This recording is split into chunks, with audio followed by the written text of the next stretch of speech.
Assalamualaikum dan selamat sejahtera kepada lecturer Nurwati dan rakan sekelas saya. Saya Afizul Kanai dari kumpulan 3 ingin membentangkan bertajuk Perkembangan Eropah sebelum zaman Enlightenment.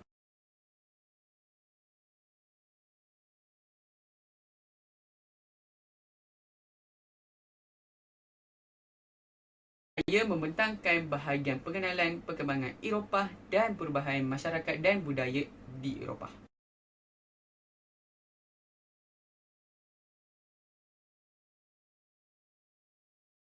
Perkembangan Eropah pada tahun 476 Masihi, berlakunya kejatuhan Tamadun Rom yang terunggul dan merupakan zaman pertengahan di Eropah.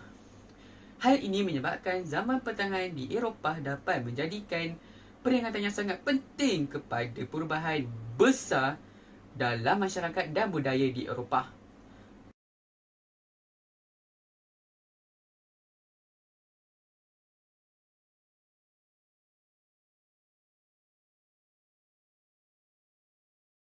Seterusnya, perubahan masyarakat dan budaya di Eropah. Jika dilihat pada rajah ini, terdapat 3 kategori, iaitu peringkat awal pada tahun 476 sehingga 1010 Masihi. Kedua, peringkat kemuncak pada tahun 1050 sehingga 1300 Masihi. Dan ketiga, peringkat akhir pada tahun 1300 sehingga 1600 Masihi. Pada peringkat awal, berlakunya zaman gelap, iaitu kemunduran dalam tamadun dan kemerosotan dalam pelbagai bidang seperti politik, sosial, ekonomi dan lain-lain lagi. Peringkat kemuncak saya akan menerangkan di slide seterusnya. Pada peringkat akhir pula, kemunculan zaman Renaissance, zaman Reformation, perkembangan ilmu dan kegiatan penjelajahan dan penerokaan.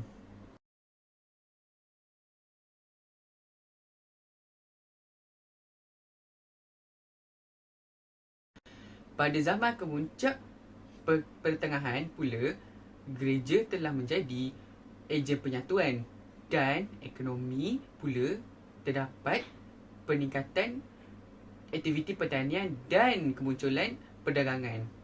Selain itu, kemunculan bandar-bandar baru seperti Venice dan Milan serta lahir kelas pertengahan seperti artisan, pedagang dan ahli perbankan. Seterusnya, dari segi politik dan sosial, parlimen telah diwujudkan dan status sosial berasaskan kekayaan, bukannya pemilikan tanah.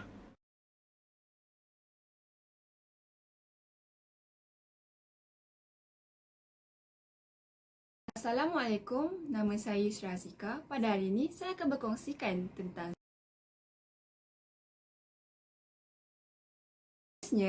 ialah ciri-ciri zaman gelap. Yang pertama ialah Empire Rome. Keruntuhan Empire Rome menyebabkan kuasa pusat yang mentadbir wilayah telah musnah. Seterusnya, Baron atau dikenali sebagai tuan tanah. Kesan munculnya golongan Baron yang kuat dan berpengaruh. Seterusnya, perlindungan raja. Baron mendapat perlindungan daripada golongan raja dan membayar cukai. Seterusnya, perlindungan Baron. Golongan petani mencari perlindungan daripada Baron. Seterusnya, cukai. Petanian membayar cukai yang tinggi kepada Baron. Inilah serah tanah. Kegagalan membayar cukai menyebabkan petani menyerahkan tanah kepada Baron. Seterusnya ialah hamba. Petani menjadi hamba kepada Baron. Akhir sekali ialah sistem feudal. Sistem feudal telah melahirkan sistem yang di Eropah.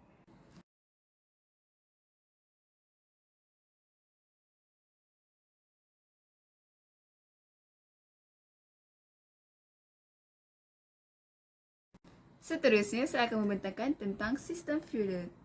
Maksud sistem feudal ialah memperbentukkan susunan lapis masyarakat menjadi 4 bentuk hierarki, iaitu raja berada di puncak kuasa.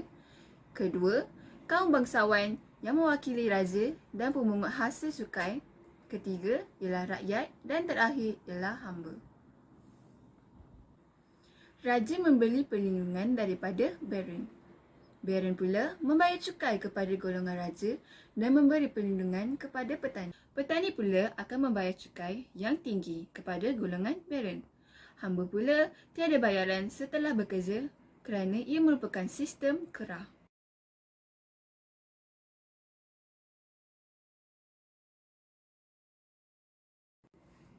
Zaman kegelapan ini telah memberikan kesan buruk kepada ekonomi.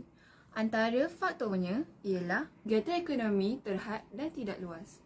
Seterusnya, perdagangan diganggu oleh orang-orang Gaza seperti Viking, Norway, Sweden dan Denmark serta Hungary.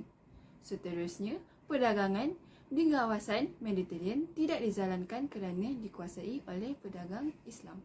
Pertanian hanya menumpukan kepada kegiatan pertanian bercorak sara diri. Akhir sekali, sistem tukar barang atau dikenali sebagai sistem barter. Perniagaan menerusi sistem tukar barang. Sekian, terima kasih.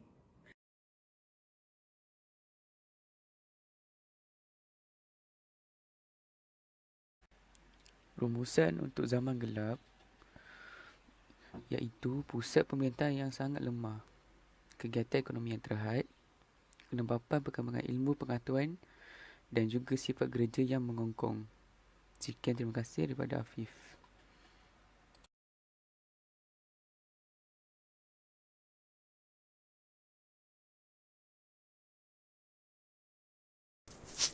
Hai, Assalamualaikum warahmatullahi wabarakatuh. Nama saya Nik Noliana Syakina binti Nino Azari.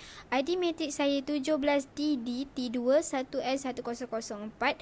Topik seterusnya yang saya ingin sampaikan adalah tentang zaman Renaissance. Okey, apa itu maksud zaman Renaissance? Zaman Renaissance adalah maksud kelahiran semula atau pemulihan budaya masyarakat Eropah. Justru itu, zaman Renaissance juga ini kita boleh kategorikan sebagai untuk menghargai tokoh-tokoh yang telah menyumbangkan ilmu-ilmu mereka pada zaman Rom dan Yunani. Zaman Renaissance juga ini meliputi pada abad 14 hingga abad ke-17. Zaman Renaissance ini juga telah membuka fikiran masyarakat Eropah untuk berfikiran bebas atau berfikiran luas. Jadi itu adalah tentang pengenalan zaman Renaissance.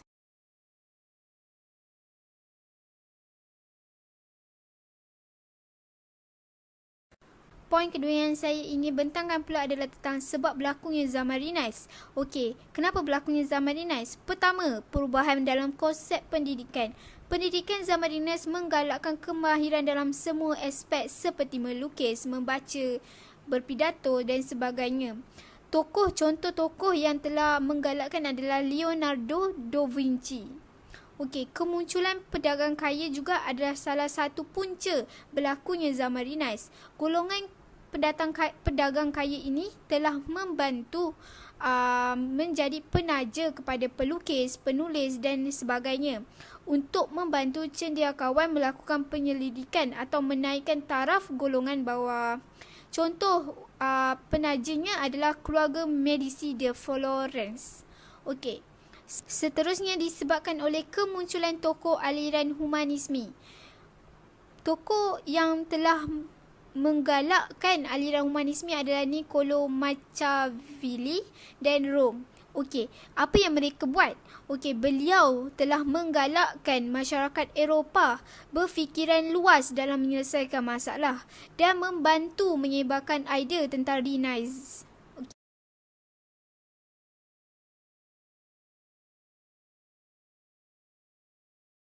Topik ketiga pula yang saya ingin sampaikan adalah tentang kesan atau kemajuan zaman Renaissance.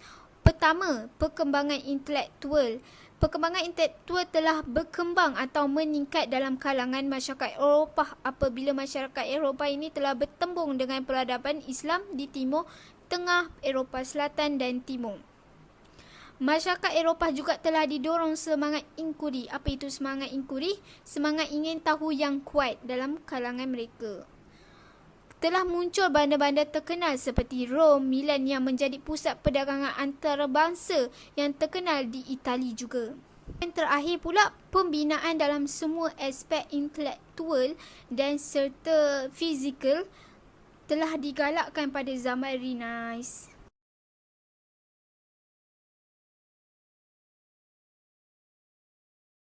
Topik terakhir iaitu sumbangan zaman Renaissance. Kemunculan aliran pemikiran yang mementingkan kebebasan akal seperti aliran baru pada abad 18. Contoh alirannya adalah humanisme, rasionalisme dan sebagainya. Aliran ini telah memberanikan masyarakat Eropah untuk mempersoalkan pemikiran dan kepercayaan lama. Justru itu melemahkan kekuasaan golongan feudal iaitu golongan bangsawan seperti raja. Poin yang kedua pula, membentuk masyarakat perdagangan yang berdaya maju. Keadaan ini telah melemahkan kedudukan dan kekuasaan golongan feudal yang sentiasa menyekat perkembangan ilmu dan masyarakat di Eropah.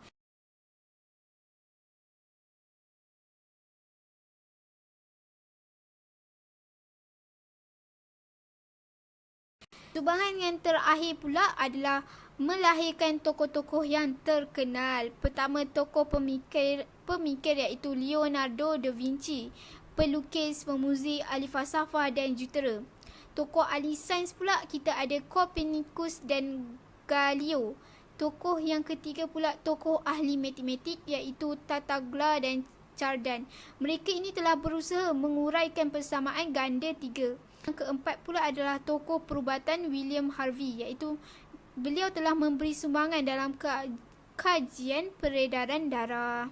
Itu adalah 3 sumbangan yang zaman Renaissance berikan.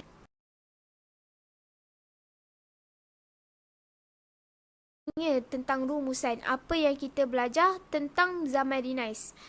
Zaman Renaissance ini mengajarkan kita supaya berusaha mengejar kejayaan, manakala masyarakat Eropah juga telah menyedarkan kita bahawa setiap manusia ada hak untuk berfikiran bebas atau luas tanpa memikirkan darjat seseorang. Masyarakat Eropah juga telah mengajar kita untuk membetulkan sesuatu yang salah. Itu adalah tentang rumusan yang kita dapat tentang zaman Renaissance. Itu sahaja tentang zaman Renaissance. Sekian, terima kasih daripada saya Nik Noliana daripada Politeknik Sultan Idris Shah.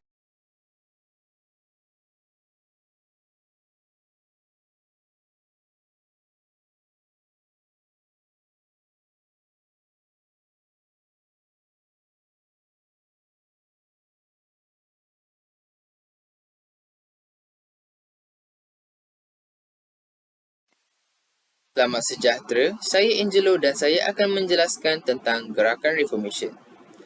Reformation merupakan suatu gerakan yang berlaku pada abad ke-16 di Eropah Barat.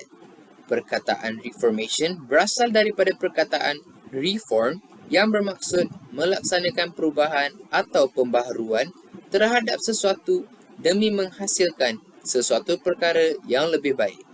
Gerakan Reformation berkait rapat dengan gereja dan agama Kristian.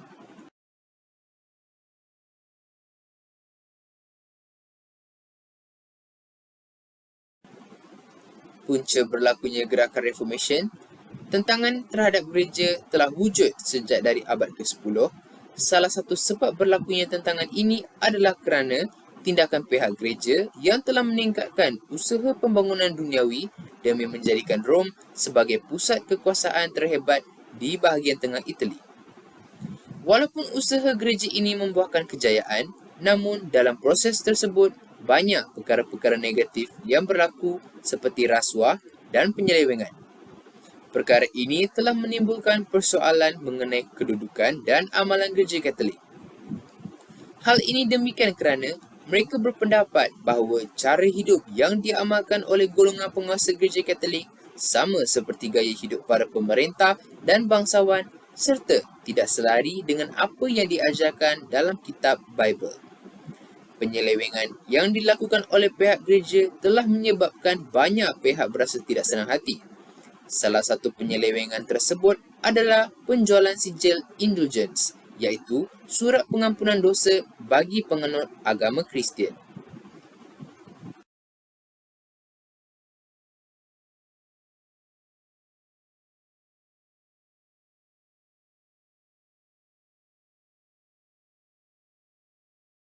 Perkembangan gerakan Reformation. Gerakan ini bermula di Jerman kerana gerakan di Jerman bersifat keagamaan manakala gerakan di Itali bersifat keduniaan. Salah satu penyumbang kejayaan gerakan di Jerman adalah kerana adanya mesin cetak ciptaan Johann Gutenberg yang digunakan untuk mencetak Bible dalam masa yang singkat serta kos yang lebih murah. Penjualan sijil indulgence iaitu surat pengampunan dosa bagi penganut Kristian.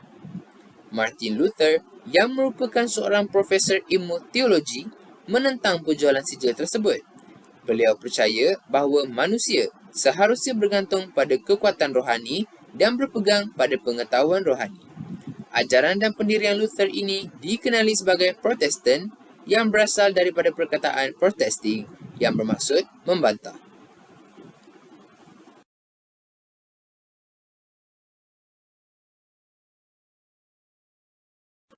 Kemunculan golongan Protestan yang juga dikenali sebagai mazhab Lutheran yang telah berkembang ke Sweden, Denmark, Norway dan England serta kritikan terhadap gereja Katolik dan golongan paderi telah menandakan bermulanya Reformation.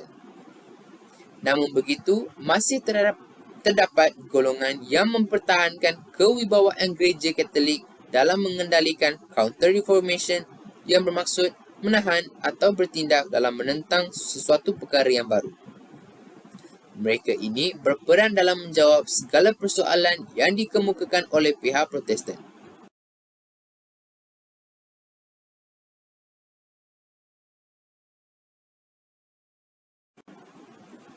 Kesan gerakan Reformation. Benua Eropah berpecah dan berperang mengikut kepercayaan mereka masing-masing. Kuasa gereja terhadap kerajaan atau monarki berkurang kerana monarki ingin melepaskan diri daripada kekuasaan Paus di Rom. Sekian daripada saya.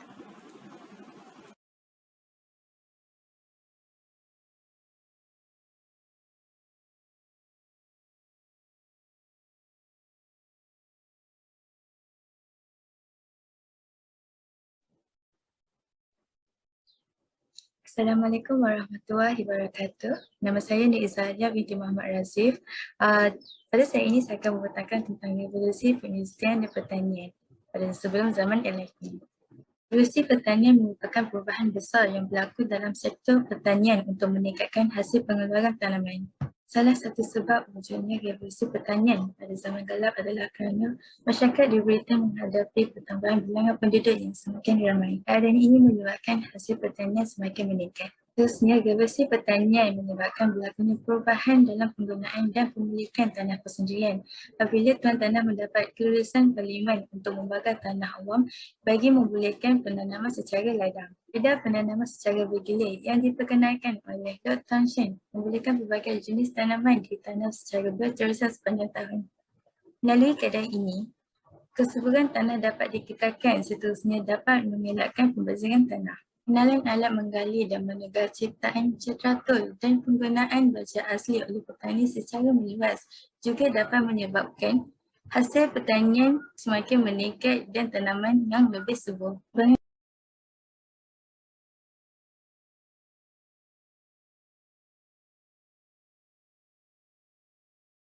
Revolusi pertanian yang boleh memajukan lagi bidang pertanian kepada masyarakat di Eropah. Antaranya adalah Akta Pemegaran Tanah Awam. Dalam revolusi pertanian, terdapat dua jenis sistem pemilikan tanah di Britain, iaitu tanah milik persendirian yang dipunyai oleh golongan orang kaya dan tanah awam iaitu tanah milik perseorangan yang digunakan oleh orang awam untuk bercucuk tanam, memelihara ternakan dan berburu. Selepas tuan-tuan tanah mendapat kebenaran parlimen untuk memagari tanah awam untuk tujuan pengeluaran pertanian secara besar-besaran melalui Akta Pemegaran Tanah Awam, petani dapat memiliki tanah yang luas sebesar 500,000 ekar tanah. Semua tanah yang dimiliki dapat dipagar dan dapat membentuk ladang pertanian.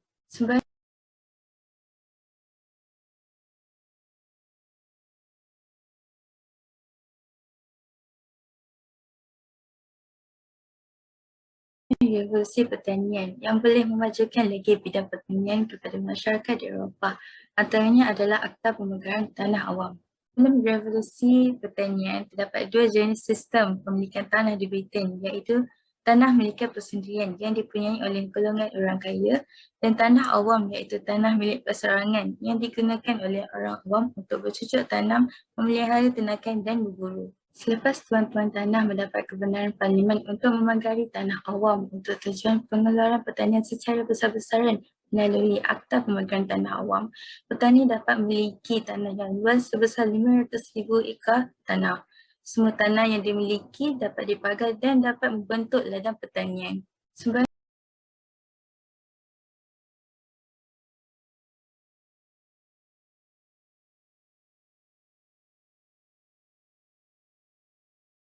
Seterusnya, kita beralih kepada perkembangan revolusi perindustrian. Revolusi perindustrian adalah penggantian kegiatan ekonomi yang bergantung pada tenaga manusia kepada sesuatu yang dibantu oleh mesin. Kembangan daripada revolusi pertanian juga boleh menyumbang kepada perkembangan revolusi perindustrian. Contohnya, menyediakan modal untuk kegiatan industri. Khususan pengeluaran telah meningkatkan kuantiti dan kualiti hasil industri dan pasaran barangan dapat diperluas. Seterusnya, kegiatan keusahawanan telah mencetuskan daya kreativiti dan inovatif tokoh-tokoh perindustrian British sebagai penggerak revolusi perindustrian. Keadaan dalam sains dan teknologi juga dapat menyumbang kepada kemajuan revolusi perindustrian. Manakala pengeluaran barangan dilakukan secara besar-besaran dengan menggunakan kaedah dan ciptaan baru seperti mesin. Contohnya alat pemintal benang, waterframe, mesin pemintal benang, spinal jenny dan teknologi enjin berkuasa uap. Sumbangan revolusi pertanian kepada revolusi perindustrian.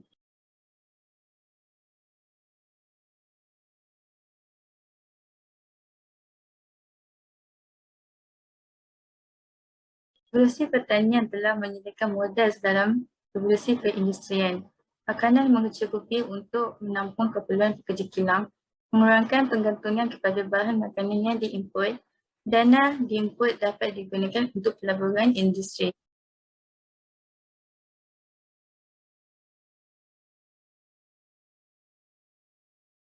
Revolusi pertanian telah menyediakan modal dalam revolusi perindustrian. Makanan mencukupi untuk menampung keperluan pekerja kilang, mengurangkan penggantungan kepada bahan makanan yang diimport. Dana diimport dapat digunakan untuk pelaburan industri.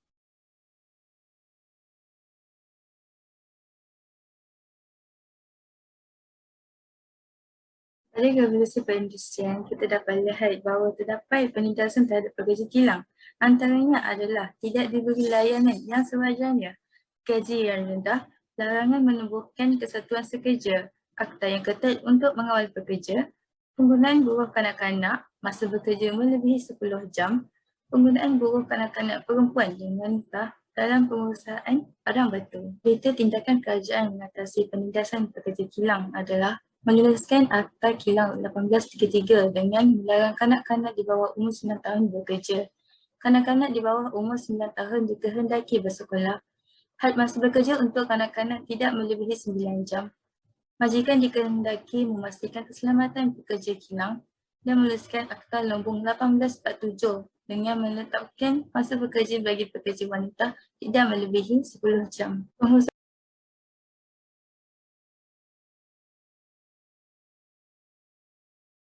Besar pengeluaran revolusi perindustrian dibuat kerana pemodal ingin mengawal kos, majikan dan pekerja yang mahir dalam bidang yang dipilih. Kesannya, kuantiti dan kualiti barang meningkat sehingga boleh dipaparkan ke luar Britain. Penggunaan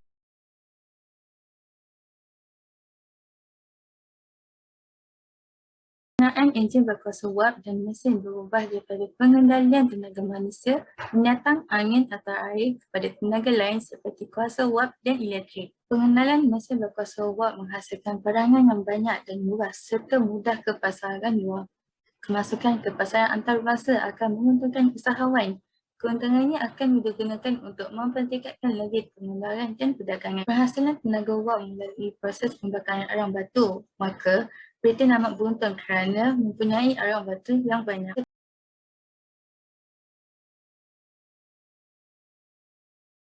Seterusnya, Newcomen telah menciptakan mesin berkuasa uap yang memudahkan pelembungan arang batu. Kuasa uap daripada arang batu juga digunakan dalam sistem pengangkutan seperti kereta api dan kapal laut. Oleh itu, sekian daripada pembelajaran saya. Ni Izzah Allah. Terima kasih kerana menonton.